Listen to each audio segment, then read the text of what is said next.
அடிமேல் அடி அடிமேல் அடிதான். முழுமையா பாத்துங்க, செந்தில் பாலாஜி மேட்டர்ல பெரிய பெரிய வக்கீல் வாதாடி இருக்காங்க. முகுல் ரோத்தகி இப்ப என்னன்னா, உங்களுக்கு பதவியும் விட மாட்டீங்க, பெயிலும் உங்களுக்கு கேன்சலேஷனுக்கு பயப்படுறீங்க. அப்ப ஏதாவது ஒண்ணு எல்லாம் ஒண்ணுதான். இதுல பாத்தீங்கன்னா, இவரை தொடர்ந்து இவரை காப்பாற்றுவதா இல்ல கைவிடுவதா? ஜாமீனா அமைச்சர் பதவியா மாறி நம்ம சீஃப் மினிஸ்டர் ஸ்டாலின் ஐயா முன்னாடி இருப்பது இதுதான். இவரை கைவிடுவதா இல்லை இவரை காப்பாற்றுவதா? கைவிடலை என்றால் பின்னடைவு உண்டு இல்லைங்க. திமுக தலைமைக்கு ஒரு பயம் வந்துருச்சு. இவருக்கு சப்போர்ட் கொடுக்கலன்னா இவர் வேற ஏதாவது சொல்ல ஆரம்பிச்சாருன்னா அப்புறம் நமக்கு என்ன ஆகுது? எங்கேயோ ஒரு இடத்துல இவர் காட்டி, நாங்க ரொம்ப இதுவா சொல்லணும் பாருங்க, நம்ம பார்வையாளர்களுக்கு புரியுற மாதிரி சொல்லணும்னா பயப்படுறாங்க. அந்த பயத்தினால்தான் திருப்பி வச்சாங்க. அப்படி என்ன நம்ம முதல்வர் அவர்கிட்ட செந்தில் பாலாஜி கிட்ட அப்படி என்ன கடன்பட்டிருக்காரு? இதனால அவர் மினிஸ்டரா இருக்க கூடாது, அவர் மினிஸ்டரா தொடர்றதுனால தான் இது நடந்தது, அதனால பேல் கேன்சல் பண்ணுங்க சொல்லி தான் வந்திருக்காங்க. சென்னை உயர்நீதிமன்றம் சொன்ன பிறகுதான் இவங்க வந்திருக்காங்க. அப்படி என்ன ஒரு கட்டாயம் இருக்குது? அவரை நீங்க அமைச்சரா வைத்து தான் தீரணுமா? அவர் மீது இவ்வளவு இது இருக்கும் பொழுது, கவர்மெண்ட் எம்ப்ளாயியா இருந்து இந்த மாதிரி ஒரு குற்றச்சாட்டு இருந்ததுன்னா உடனே சஸ்பெண்ட். அமைச்சருக்கு எதுக்கு இந்த சலுகை?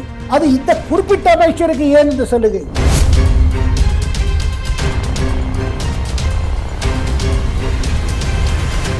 ரியல் ஒன் நண்பர்கள் நேயர்களுக்கு வணக்கம். தொடர்ச்சியாக பல்வேறு முக்கியமான தகவல்களை நம்முடைய வாசகர்களுடன் பகிர்ந்து வரும் மூத்த பத்திரிகையாளர் சேகர் ஐயர் அவர்கள் நம்முடைய இருக்கிறார். வணக்கம் சார்.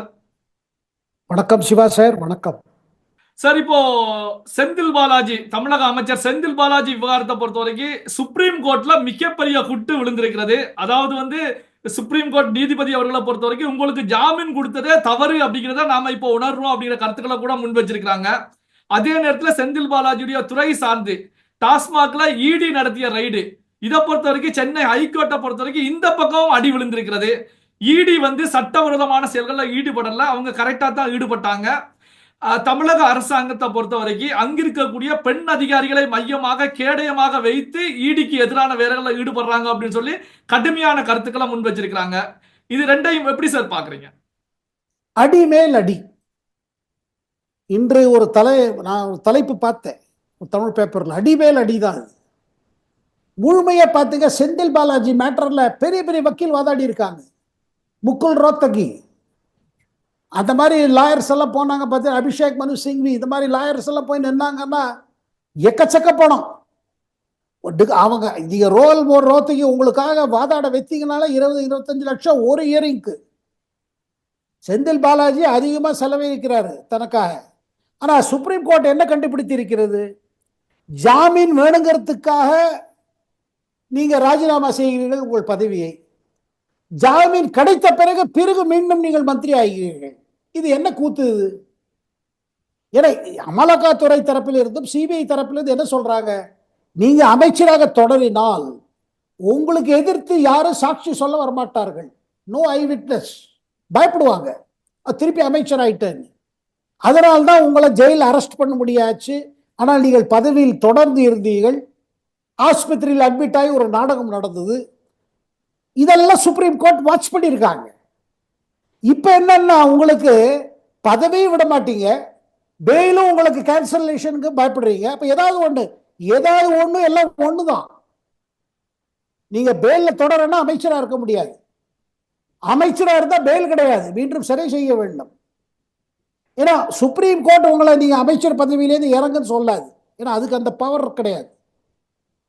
ஆனா மொத்தத்தில் என்ன தெரியுது சிவா சார்? செந்தில் பாலாஜி மீது இருக்கிற கேஸ், அமலாக்கத்துறை அவர் மீது பில்டப் பண்ண ஆதாரங்கள், இதெல்லாம் பார்த்துதான் சுப்ரீம் கோர்ட் இந்த முடிவுக்கு வருது.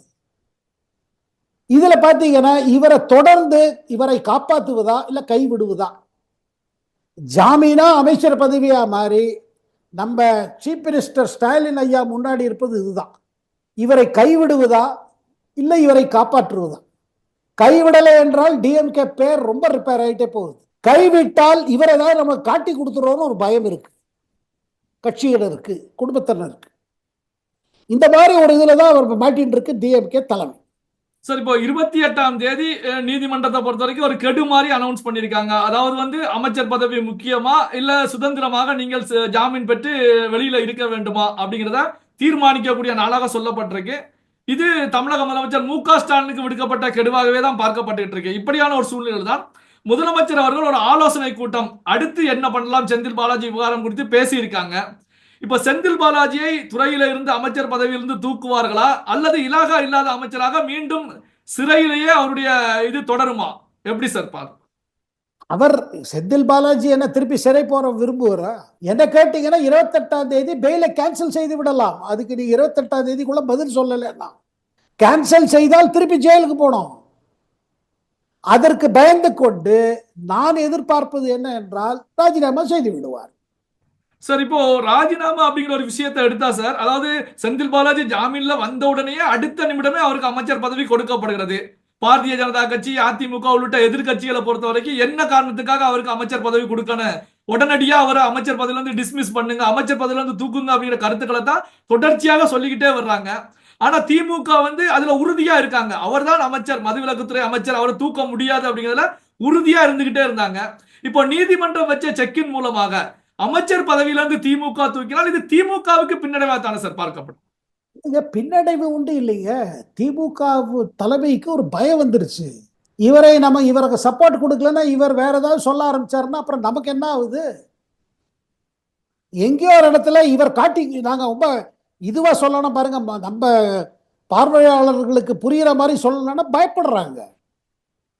அந்த பயத்தினால்தான் திருப்பி வச்சாங்க. அப்படி என்ன நம்ம முதல்வர் அவர்கிட்ட செந்தில் பாலாஜி கிட்ட அப்படி என்ன கடன் பட்டிருக்காரு?